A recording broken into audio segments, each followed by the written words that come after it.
ነገራችን ላይ ስለ ያብ ያው አንዳንድ መረጃዎችም አንዳንድ ቤተሰብ የሆኑ ሄሉ እንዳትጎዳ የሚፈልጉ በጣም ሄሉን የሚወዷት የሚያከብሯት ከያብ እንድትርቅ የሚፈልጉ እንግዲህ አንዳንድ መረጃ እየሰጡ ነው። ስለ ያብ ባህሪ ያብ ምን አይነት ልጅ እንደሆነ ያብ ሴቶችን ከቀረበ በኋላ የሆነ ምክንያት ፈልጎ አሁንም ሄሉ ጋር እያሳየው ያለው ነገር በኋላ ላይ የሆነ ምክንያት ፈልጎ ሄሉን ልቧን ሰብሯት ይለያል። ስለዛ እባካችሁን ሄሉን ምከሯት የሚሉ ያው አንዳንድ ድምጾች እየሰማን ነው ቤተሰቦቼ።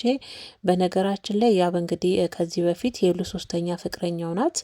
በጣም ከሚያቅ ሰፈር ውስጥ ሁሉ የሚወራላት ልጅ በጣም ጥሩ የሆነች ቤተሰቦቹን ሁሉ ወስዶ ያስተዋወቃት ያውም ደግሞ ሙሉ የነበረች ልጅ የሚፈልገውን ነገር ልክ እንደ ሄሉ ነው መጀመሪያ የሚሆነው ልክ ሄሉ ጋር የሚያሳየውን አይነት ባህሪ ነው የሚያሳየው።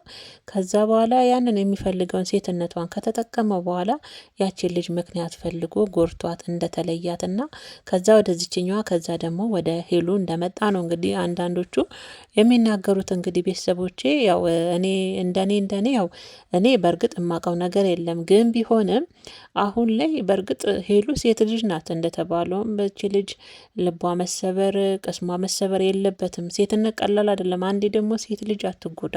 ሴት ልጅ አንዴ ልቧ አይሰበር፣ አንዴ ቅስሟ አይሰበር። ጌታን ነው የምላችሁ፣ በጣም ከባድ ነው። በተለይ በፍቅር በተለይ በምትወደው በምታምነው ሰው አንዴ ልቧ ከተሰበረ ለሴት ልጅ በጣም ህመሙ ከባድ ነው። እንዳትነሳ ነው የምትሆነው። የእውነቴን ነው የምላችሁና በብዛትም ደግሞ በዚህ አጋጣሚ ያው በመሀል ልግባና አንዳንዶቻችሁ ያው ስለ ልዑልም አስተያየት የምትሰጧላችሁ። አሁንም ሄሉ ከልዑል ጋር እንዳራቀችና ለምንድን ነው ያብ ላይ የምትፈርዱት የምትሉም ልጆች አላችሁ። በዚህ አጋጣሚ የመጣሁበትን ሳልጨርስ ገብቻለሁ። ብዙ ኮሜንታችሁን ስለማይ ነው ልዑል ምን አጠፋ እሷ ራሷ ናት ከልዑል መራቅ ያቃታት የምትሉ አላችሁ። እንደዛ ካላችሁ ያብስ ለምንድን ነው ከልዩ ጋር መራቅ ያቃተው? አሁን እኮ ፈላጭም ቆራጭም ልዩ ናት ማለት አይደል? ሄሉን ወስዳ ዛሬ እንደዚህ እንድትሆን ያደረገችውና ካልተመረመረች ብላ በሱ ህይወት ውስጥ ወሳኝ ፈላጭ ቆራጭ ሆና ያንን ምርመራም እንዲሄዱና ይሄ ነገር እንዲከሰት ያደረገችው ማና ልዩ ናት። ስለዛ እኛ ልዑልን እንላለን፣ ሄሉን እንወቅሳታለን፣ ካጠገብሽ ፍቅረኛና ጓደኛ ለይ እንላለን እንጂ ያብስ ፍቅረኛው ምን ትሰራለች አጠገቡ? ሄሉን የሚወድ ከሆነ እንደዚህ ያደረግሽኝ፣ በቤተሰቦች ያሳፈርሽኝ፣ እርጉዝ ነሽ ብዬ ከሚል ልዩስ ለምንድን ነው እሱ ከህይወቱ ማስወጣት የከበደው? ልዩንስ ለምንድን ነው እሱ ከህይወቱ ማስወጣት? እሱም ሆነ ሄሉ ልዑልን ጓደኛውም ቢሆን ምንም አይነት መጥፎ አስተሳሰብ ልዑል ላይ ባይኖርም ካልወደደው እሷም ከልዑል መራቅ አለባት። እሷም ደሞችን ልዩ ተብዩን ካልወደደቻት እሱም ከልዩ ጋር ያለውን ምዕራፍ ዘጋግቶ ራሱን አጽድቶ አቋሙን አሳምሮ ነው መምጣት ያለበት አይደል እንዴ? ይሄ ህፃን ጨዋታ ነው እንዴ? ህይወት አይደል እንዴ? ቤተሰቦቼ ፍቅር ማለት እኮ ህይወት ነው እኮ። ይሄ ቀላል ነገር አይደለም። የእውነቴን ነው የምላችሁ። ስለዛ ሄሉ ላይ ብቻ አትፍረዱ ለማለት ነው እንግዲህ። ሄሉ ላይ ብቻ አትፍረዱ። ያብም እኮ ገና ህይወቱን አላጸዳም አይደል እንዴ?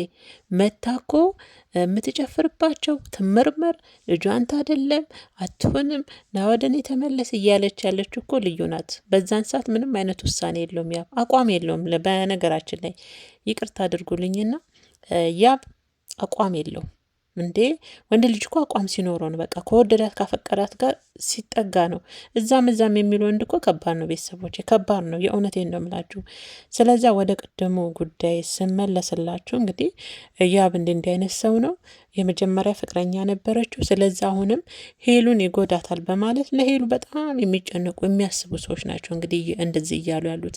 እኔ ከተረዳሁት መቼም ሄሉና ያብ ስለተለያዩ እነሱ የሚያገኙት ጥቅም የለም አለ እንዴ?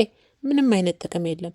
ግን ደግሞ እንደ ሴት ሄሉ እንዳትጎዳ ነው። ሄሉ እንዳትጎዳ። ልጁ እንደዚህ አይነት ባህሪ ያለው ሰው ነው። በፊት ፍቅረኛ ነበረው ሲሆን ልክ እንደ ሄሉ አሁን ለሄሉ የሚያሳያትን ሁኔታ ነው የሚያሳየው።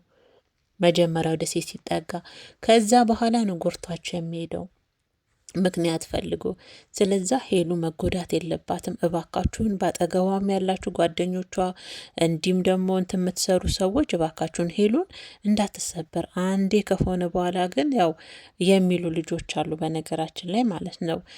እኔ ይህን ሀሳብ እውነት ለመናገር አንዳንድ በደንብ ስለብሱ ማጣራት እፈልጋለሁ። አይቀርም እኮ በተለይ አንዴ የሚዲያ ሰው ከሆናችሁ የዛን ሰው ማንነት የትም ይሁን የትም ገብታችሁ ማግኘት ትችላላችሁ። ቀላል ነው። አንድ የሚዲያ ሰው ሆኗል። ምንም የሚደበቅ ነገር የለም። ስለዛ አሁንም ቢሆን የሄሉ ህይወት እውነት ለመናገር ያሳስባል። የሄሉ የፍቅር ህይወቷ የእውነት ያሳስባል።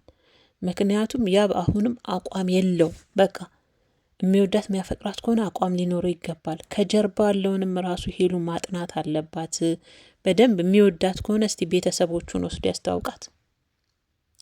የሚወዳችሁ ሰው የሚያፈቅራችሁ ወንድ የሚወዳችሁ ወንድ በዙሪያ ያሉትን ጓደኞቹን ያስተዋውቃችኋል። ለወደፊት የሚመኛችሁ ለወደፊት የሚያስባችሁ የልጆቼ እናት እቺ ናት ብሎ የሳላችሁ ወንድ ያለምንም ፍርሃት በሙሉ ልብ በሙሉ ኮንፊደንስ ቤተሰቡን ያስተዋውቃችኋል። ፍቅረኛዬ ናት ካለ የእውነት የሚያፈቅራት የሚወዳት ከሆነ በዙሪያው ያሉትን ቤተሰቦቹን ሳይቀር ምንም እሷ ጋር የሚደበቅ ነገር የለም።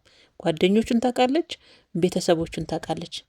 ስለዚህ እስቲ አሁንም ቢሆን ያቢው የእውነት የሚወዳት ከሆነ በመጀመሪያ ቤተሰቦቹን ሁሉ ያስተዋውቃት፣ ጓደኞቹን። ከዛ እስቲ ሽማግሌ ላክ። ያኔ የእውነትም የእውነት ሰው ነው፣ የእውነትም ሄሉን ያፈቅራታል፣ የእውነትም ሄሉን የእውነት ለእውነተኛ ነገር ይፈልጋታል ብለን እኛም እንድናምን ያደርገናል ማለት ነው። ምክንያቱም ደግሞ እዚህ ጋር ሄሉዬ ከአንዴም ሁለቴ የተጎዳች ልጅ ስለሆነች ድጋሚ መጎዳት የለባትም። እኛ ብንሆንስ በሷ ቦታ? እኛም እኮ እህቶች አሉን አይደል? እህቶች አሉን። እህቴ ብትሆን እኔ እንደዚህ ስትጎዳ ባያት ያ በእህቴም ቢጎዳት ጌታን አለቀውም። የእውነቴን ነው ምላችሁ። ስለዛ ሁላችንም በሷ ላይ መፍረድ ሳይሆን እንደሷ ሆነን ብናስብ ጥሩ ነው ብዬ ነው ማስበው። መቼም አንድ ሰው በዛ ሰው ህመም ውስጥ ወይም በዛ ሰው ጫማ ውስጥ ካልሆነ አይገባውም። ግን ደግሞ ሴቶች ስትሆኑ ደግሞ በደንብ ትረዳላችሁ። በደንብ ህመሙ የሄሉ ህመም በደንብ ይገባችኋል። የእውነት በጣም ነው የሚገባቸው። በጣም ከምላችሁ በላይ ማለት ነው። ስለዚህ አንዳንዴ ከምንፈርድም ለምን እሷ ከሉላ